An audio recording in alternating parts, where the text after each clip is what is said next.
Oke, selamat datang. Assalamualaikum warahmatullahi wabarakatuh. Welcome to channel Segaung Marawa. Sudah lama tidak upload.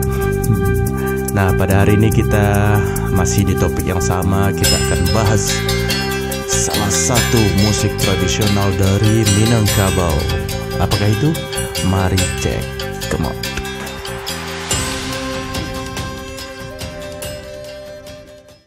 Oke, teman-teman.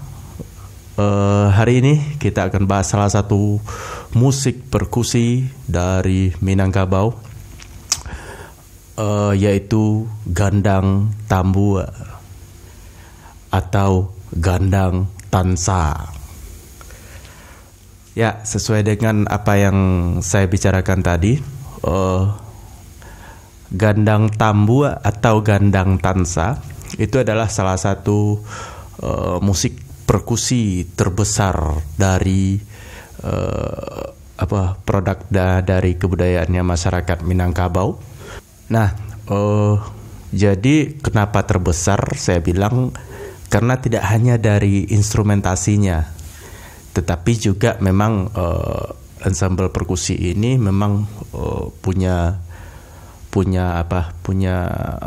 banyak rincian alat yang dan butuh pemain yang agak banyak seperti itu. Untuk jenis perkusi ini sebenarnya dari Minangkabau itu berasal dari dua daerah. Pertama yaitu daerah Pariaman atau sekarang ini berada di daerah administrasi Kabupaten Padang Pariaman dan Kota Pariaman. Nah, bagi masyarakat Pariaman, mereka biasa menyebut ensemble musik perkusi ini dengan sebutan gandang tambue pakai e belakangnya, atau ada juga yang menyebutnya dengan tambua tasa.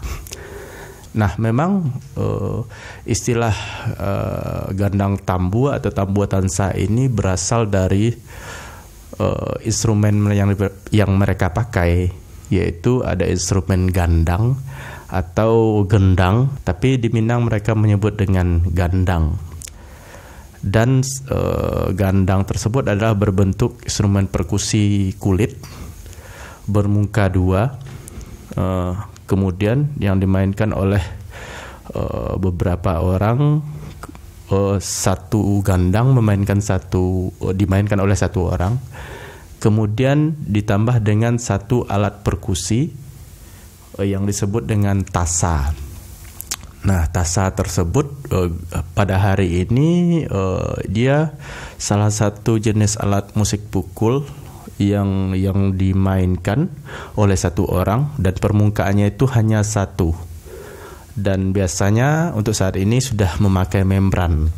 Tapi beberapa literatur memang pernah membahas bahwa sebelum ditemukannya membran, memang instrumen tasa itu sendiri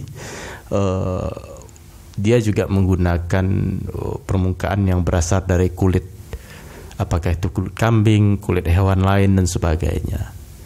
Nah, jadi di Pariaman mereka menyebutnya dengan gandang tambue atau tambua tasa. Nah, sedangkan aktivitas bermain gandang tambue itu sendiri disebut dengan batambue. Nah, gitu. Itu di Pariaman. Nah, sekarang daerah kedua yang kita temukan adanya instrumen atau ensemble gandang tambue ini adalah daerah Maninjau, atau dalam daerah administrasi sekarang itu masuk kepada wilayah administrasi Kabupaten Agam. Nah, bagi masyarakat Maninjau, ensemble ini biasanya disebut dengan tambua tansa. Jadi kalau di Pariaman mereka menyebut tambua tasa atau gandang tambua saja, di Maninjau mereka menyebut tambua tansa. Jadi bukan tasa ya, tansa. Ada juga yang menyebutnya dengan gandang tansa. Nah, itu dari segi penamaan jelas berbeda antara Pariaman dan Maninjau. Oke, poin selanjutnya akan saya bicarakan adalah apa sih perbedaan dua ensemble ini di dua daerah tersebut. Nah, gitu. Nah, jadi kalau gandang tambua Pariaman mereka itu biasanya lekat dengan satu aktivitas budaya atau peristiwa budaya Batabui. Tabui ini memang suatu upacara untuk memperingati hari kematian Husain dalam tradisi masyarakat yang biasanya cenderung dilaksanakan di tanggal 10 Muharram puncaknya. Tapi aktivitas dan ritus-ritusnya sudah berlangsung dari tanggal 1 Muharram.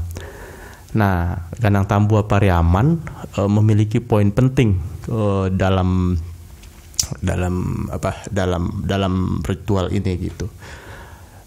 Biasanya juga punya lagu-lagu khusus yang harus hadir dalam aktivitas tambua tersebut, seperti lagu Oyak Tabui seperti itu.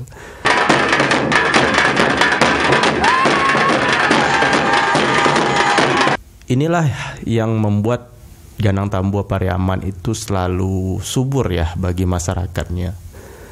Nah, kemudian kalau kita lihat pada Gandang Tansanya Maninjau, kehadiran instrumen perkusi tersebut tidak terikat dengan suatu ritus atau aktivitas tertentu. Dia pure sebagai sebuah seni pertunjukan, sebuah aktivitas seni pertunjukan yang juga hadir di beberapa peristiwa-peristiwa, tapi sifatnya tidak melekat dalam satu peristiwa ritus gitu.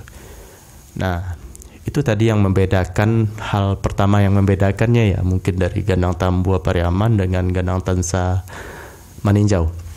Nah, kemudian saya ingin lihat perbedaan kedua itu dari segi teknik permainan.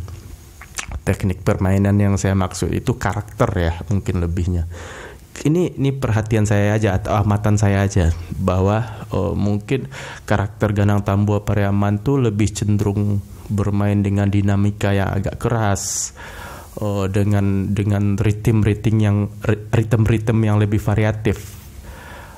Buktinya dapat kita lihat dengan berbagai macam ditemukan repertuar lagu tradisinya yang kaya akan ritme tersebut, seperti pada lagu Alihan 6, Alihan 12, Kurita Mandaki dan sebagainya. Dan kenapa saya lihat ini keras? Salah satunya karena saya perhatikan masyarakat Pariaman itu adalah masyarakat yang hidup di pesisiran pantai. Jadi representasinya adalah bahwa Ganang Tambua Pariaman itu mewakili juga keadaan geografis daerahnya yang mayoritas laut, yang mereka bermain musik itu dalam tanda kutip harus beradu kekuatan dengan kuatnya deburan ombak di pantai. Nah, kira-kira seperti itu. Jadi memang ini sangat mempengaruhi karakter musikal dari masyarakatnya.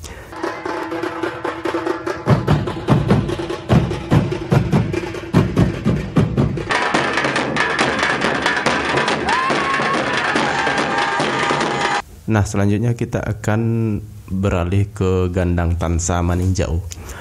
Nah, Gandang Tansa Maninjau ini juga mungkin saja dipengaruhi oleh keadaan geografis alam, di mana Gandang Tansa Maninjau itu dia tumbuh dan berkembang di sekitaran Danau Maninjau. Nah, kalau bicara danau tentu aliran airnya agak beda ya dengan laut. Kalau danau biasanya mereka akan hanya punya riak, kalau di sini dibilangnya riak, atau dia tidak punya hempasan ombak yang kuat.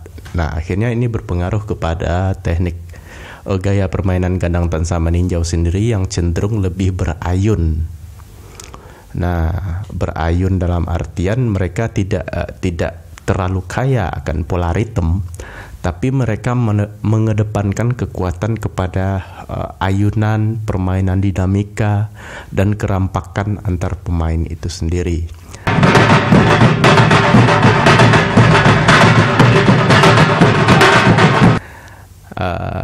Akhirnya memang dua Ganang Tambua ini memang memiliki perbedaan dari gaya permainannya itu sendiri dan punya keasikan dan keunikannya sendiri-sendiri gitu. Ganang Tansa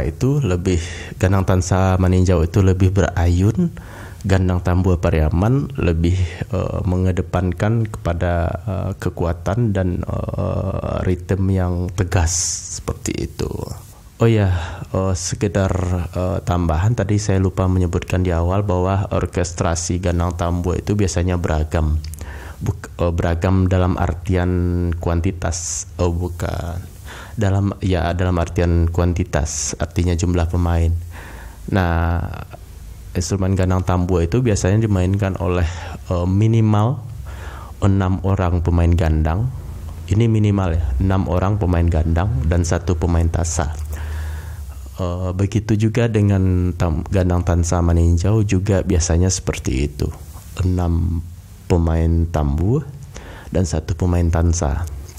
Pemain tansa itu atau pemain tasa itu berfungsi sebagai komando dalam permainannya, di mana dialah yang akan menginstruksikan untuk memulai, kemudian dia juga yang memberi instruksi untuk perubahan ritme, menaikkan tempo, menaikkan dinamika, dan mengakhiri lagu itu sendiri. Jadi memang gandang tambu atau gandang tansa ini komandonya berada di pemain tasa itu sendiri. Nah, sekian saja pembahasan kita tentang ensemble perkusi tambu tansa ini. Mudah-mudahan bermanfaat bagi kawan-kawan semua. Jika ada manfaatnya akan lebih baik dibagikan atau di-share. Dan juga jangan lupa like videonya. Terima kasih, sampai jumpa. Assalamualaikum warahmatullahi wabarakatuh.